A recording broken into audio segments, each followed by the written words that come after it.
មាន4ផ្នែកធំៗនៅក្នុងការកសាងទ្រព្យផ្នែកទី1គឺយើងត្រូវមាន right psychology បងប្អូនស្អីនៅខាងក្រោមដាក់ពាក្យថា right psychology ផ្នែកទី2បងប្អូនត្រូវមាន economy មានន័យថាមានសេដ្ឋកិច្ចល្អមានស្ថានភាពហិរញ្ញវត្ថុល្អប្រសើរមានសុខភាពផ្នែកហិរញ្ញវត្ថុល្អបាទផ្នែកទី3បងប្អូនត្រូវមានគេហៅ sophisticated បាទពាក្យហ្នឹងគឺចំណេះដឹងនៅក្នុងការធ្វើវិនិយោគបើសិនជាយើងមានចិត្តសាស្ត្រល្អតើតើមុនការធ្វើវិនិយោគបាទសុខភាពហិរញ្ញវត្ថុរបស់យើងល្អមានន័យថាយើងចេះរក្សាទុកទ្រព្យសម្បត្តិដែលយើងរកបានយើងចេះរក្សាទុកចាត់ចែងនៅប្រាក់កាសដែលយើងរកបានខ្ទង់ណាគួរចេញខ្ទង់ណាមិនគួរចេញខ្ទង់ណាគួរបង្កើននៅលំហូរសាច់ប្រាក់របស់យើងឲ្យបានកាន់តែច្រើនអូខេនៅក្នុងខ្សែភ្នែកអ្នកកសាងទ្រព្យពិតប្រាកដ you are rich you are truly wealthy មិនមែនមើលទៅមានទេតែមានពិតប្រាកដបាទមនុស្សមានពីរប្រភេទបាទអ្នកខ្លះគាត់ធ្វើមាន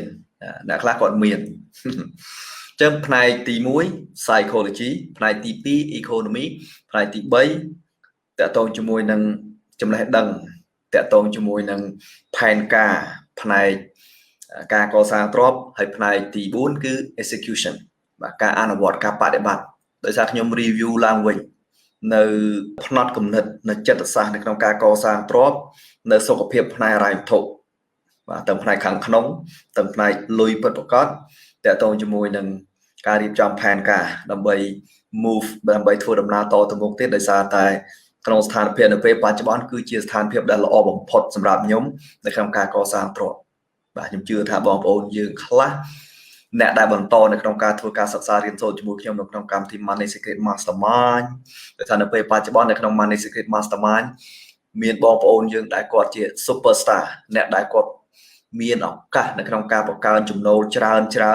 នៅក្នុងអំឡុងពេល COVID អ្នកខ្លះ2ខែ3ខែគាត់លក់អចលនទ្រព្យបានរាប់រយកន្លែងមួយអាទិត្យគាត់លក់អចលនទ្រព្យបានច្រើនកន្លែងបាទអាជីវកម្មរបស់គាត់កើនចំណូលនៅក្នុងអំឡុងពេល COVID តែនៅពេលបច្ចុប្បន្នគាត់បានចូលរួមបន្តនៅក្នុងការសិក្សារៀនសូត្រជាមួយនឹងកម្មវិធីរបស់ខ្ញុំមួយឈ្មោះថា Money Secret Mastermind បាទបើសិនជាបងប្អូននៅក្នុង Money Secret Mastermind បងប្អូនសរសេរនៅខាងក្រោមដាក់ពាក្យថា Money Secret Mastermind ឬក៏បើសិនជាបងប្អូននៅក្នុងកម្មវិធីនឹងហើយមានអារម្មណ៍ថាខ្ញុំស្រឡាញ់កម្មវិធី Money Secret Mastermind បងប្អូនសរសេរនៅខាងក្រោមដាក់ពាក្យថា I love Money Secret Mastermind ឬក៏ I love MSM បាទ I love Money Secret Mastermind ជានៅពេលបច្ចុប្បន្ន superstar បាទអ្នកដែលគាត់លេចធ្លោ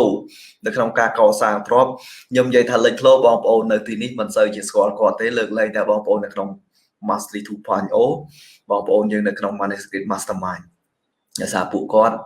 មានរបៀបរបបនៅក្នុងការកសាងទ្រព្យរបស់ពួកគាត់ដែលពួកគាត់មិនបានធ្វើការ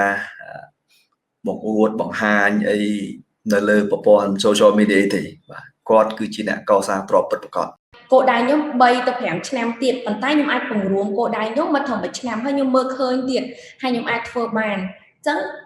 អ្វីដែលសំខាន់ដែលខ្ញុំបានពីកម្មវិធីលោកគ្រូនឹងគឺធម៌ពលយ៉ាងខ្លាំងក្លាអត់ដឹងថាមកពីណាគឺធម៌ពលនឹងចូលមកក្នុងខ្លួនចូលមកក្នុងខួរក្បាលបេះដូងសារពាង្គកាយខ្ញុំទាំងអស់ហ្មងហើយដែលលោកគ្រូតែងតែនិយាយថា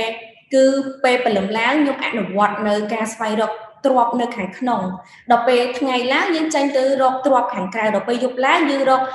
ទ្រព្យខាងក្នុងទៀតសាងសេចក្តីស្នេហាមួយគ្រួសារខ្ញុំដូចពេលដែលយើងស្រឡាញ់គ្នាដំបូងអញ្ចឹងពួកយើងនៅតែ switch ម្ដងថ្ងៃនេះយើងទូទាត់មើលទៅឃើញថាចំណូលសរុបក្នុងរយៈពេល1ឆ្នាំហ្នឹងបើប្រៀបធៀប